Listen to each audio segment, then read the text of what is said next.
This project starts off in the Embrilliance software. I have the level 2 version of this software, and I'm just navigating to where my embroidery file is. So this is the Designs by Juju Animal Alphabet. I'm doing the 5-inch size, and I'm on letter F on converting these files. So you can just load these on your thumb drive or go on your embroidery machine. Those are ready to go as is. What I'm doing is I'm capturing the applique steps, and I have this F and the fox body and the fox fur that I need to have applique. If you don't have this software, you can go ahead and use your own fabric and do the trim steps, but this is a lot easier for all those little nooks and crannies to have your cutter machine do it.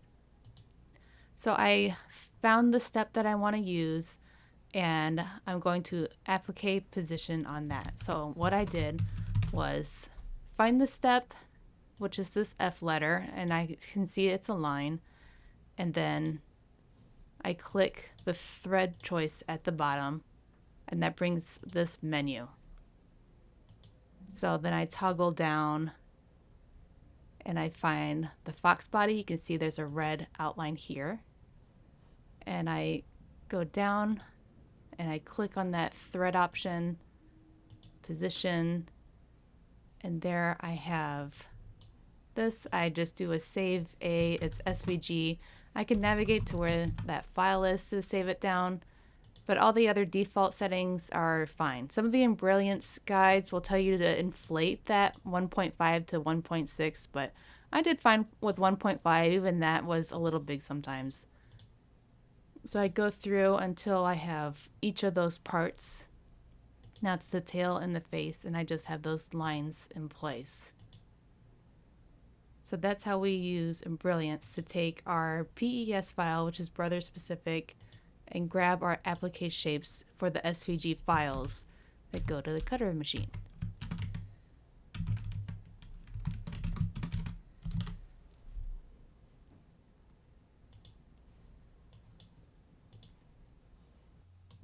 Once I have all those pieces saved down to a folder, I go into Canvas Workspace. This is a free website by Brother for you to work with your Brother scan and cut. So your account is free, you hit new project, and then I'm going through and I'm going to open each of those SVG files and place them on this mat. So this gets me all the position in place, and also the Designs by Juju files don't tell you what size fabric to cut out. And when I have this, I'm able to see that like this elephant is 5 inches by 5.5. And I can save myself a little bit of fabric by cutting out exactly what I need to have cut. So you want to be careful on moving things that have like a cutout in the middle, like the letter O, or I messed up the letter B. Because those two holes in the middle, I didn't grab both of them with the outer outline, but you just delete it, reload it, choose your file, navigate to where that fox face is, put it on here, and then I spend some time just messing around to make it fit a little better. You don't want them too close because that'll confuse the cutter, but you want to save space, and this was a tight fit between E for elephant and F for fox. There's quite a few things to juggle around, but I really wanted to fit 2 letter blocks on one project sheet. So I just keep moving that around until it's at a place that I like. And then I go take my fabric. I use this as a guide. I keep it on my screen, and I cut out what I need, and then I put Heat and Bond Light fused on the back of my fabric. That's the purple packaging. You want to make sure you use the purple, not the red. And I just fuse that to the back, and then I'm ready for the next step. The name of your project is in that upper left-hand corner, or else you're going to have a bunch of untitled projects saved down. Now that I'm done nudging everything around, I can download this file. I save it to my computer, it goes to the download folder, and then I move this file for the scan and cut to a jump drive and put that jump drive. I don't have anything cloud-based. I move it all through those flash drives. And so that's loaded on the thumb drive, and then I can just plug that in and I'm ready for that next step. I have my mat out. I only own the purple mat, and it's been working fine. You're supposed to be using the teal mat for this fabric cutting, but this works for me. I don't know. I haven't suffered any negative consequences yet. So I'm following the guide that I had on the computer for what's going to cut out, and I got my fabric squares all set up. All right. So the scan and cut. It can be intimidating, but it's fine. You just go through, we turn it on. It's going to cycle through what it wants to load. And then we retrieve data. We just navigate to where our flash drive is and where the file is that we want to have on the screen.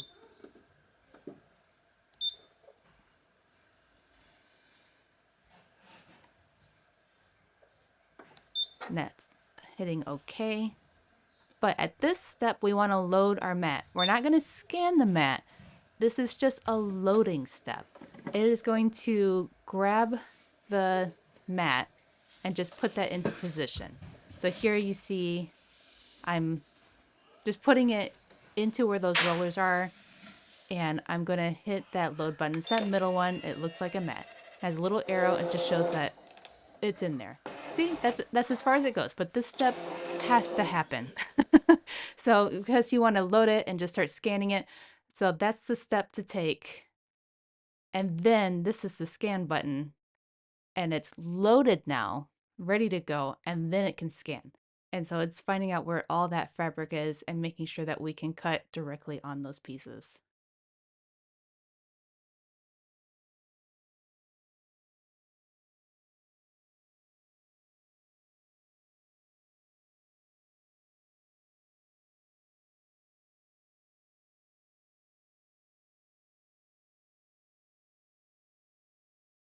All right, so how did I do? I'm a little off with the elephant and the fox.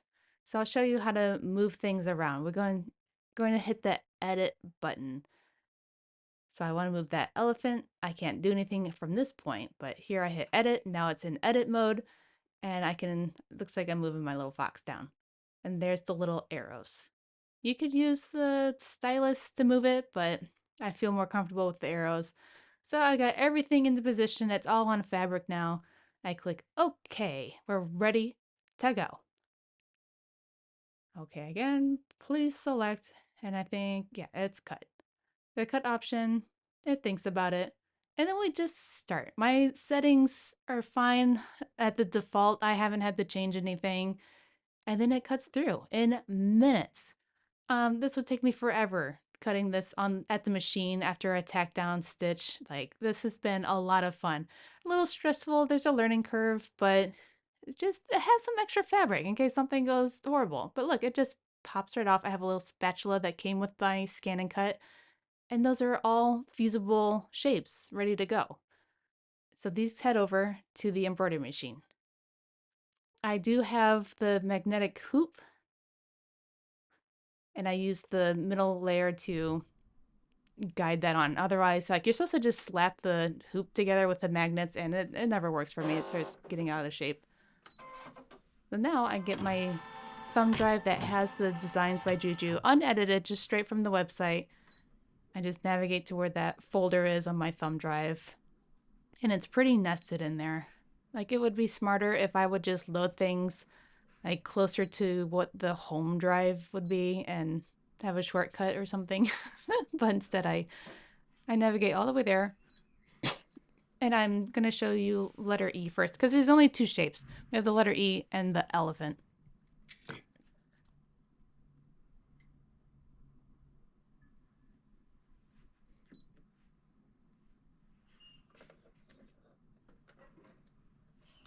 I have a thread stand that's next to the machine that has my thread, and I use the thread spool on the top to just hold my bobbins that are already pre-wound. That's where I like to store it. I was having a lot of problems with shredding and things getting tangled.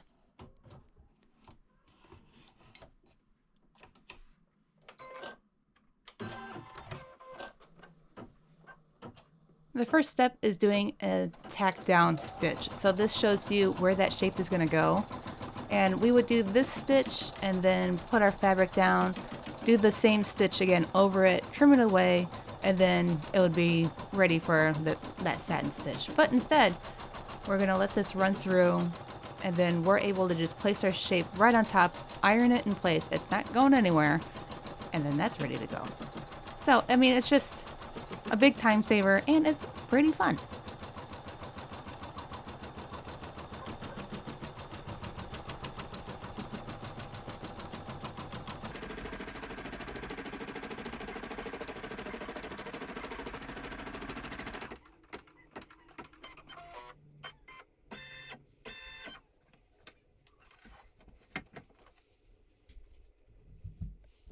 With the placement stitch in place, now we can iron our shapes on our prefused fabric. You just want to make sure that you're covering all of those placement stitches, and I loaded my fabric really crooked here. That's dangerously close to the edge. So, I mean, I'm just going to live with it. The end result here is going to be a quilt block, and I had to square it down anyways. A lot of people are concerned about using the embroidery thread and it melting against the iron, or the mesh on the back. I don't have any problems with it. I haven't, this is on the hottest setting with this miniature iron. Maybe if you've got a really big iron that gets super hot, something horrible could happen, but it's hot enough to fuse the fusible, and I don't melt anything in the process. But it's important to have this little tiny iron in place because you don't want to touch something you're not supposed to touch. Like if you have your regular plastic hoop, it can melt. Definitely happens to a lot of people. So now that's in place, I go ahead and run it a second time. Some people choose to skip this step, but I want to see where my overlap is and how much space I have. Sometimes I just put these on super crooked and I try to trim away just a little bit. And that's why I don't inflate them anymore, because this definitely covers everything. It always gets captured as long as I'm tacking down everything.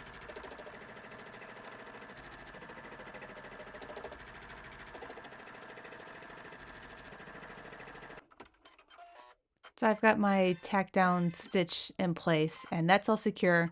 I go ahead and move to the next step. I'm using a light, looks like I'm using white here. I don't really match the tack down and placement stitches to the color of the fabric I'm using. It's gonna all get covered with a satin stitch. But if you're using a blanket stitch that just has those little bites on the side of the edge and you would see these stitches, you'd want to match it. But for me, this is fine with the satin stitch. So now I'm doing the placement stitch on the elephant, and I'll go through the same process where I'm going to then iron my elephant fabric on that. And I like with these designs by Juju, with this collection, you do your applique steps first. So you see that I appliqued the E, and then I'm going to applique the elephant. Some digitizers, there's probably a reason for it, but some of them will have you applique a couple pieces, do the satin stitches, and then applique a couple more.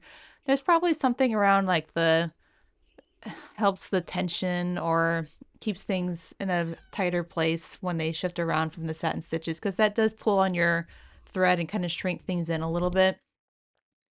But it's nice that like this just gets set. I do that tack down stitch, and now it's ready to go on its satin piece. So it's just doing that really dense stitching all the way around the E, and then I switch threads for the elephant, and then I fill in his little ears and his eyes, and that block's done. This is a super fun project. I can do 2 blocks a day when I get to it. You know, I go through the whole process of converting it, and then I get it on the mat, and I have 2 letters all ready to go. And then this is just something I have going on in the background. I can't walk away from it. I still have to sort of be around and keep an eye on things or listen for when something goes off. There's just some days where it's shredding thread and I'll change the needle, and I think it's this thread that I'm using, the machine just doesn't like it some days. I don't know. So, I mean, here's the final time lapse of me just working through the letter F for the fox. And I will trim these down just like a regular quilt block. I'll sew them all together, use batting and my backing, and just finish it like a normal quilt. I don't have any concerns about those satin stitches. I'm just going to do I think a meander all over. And then that's going to be ready for my son's 3rd birthday. So I've got a little bit of time, but I thought it'd be fun to document this if you wanted to see the whole process start to finish on making these blocks.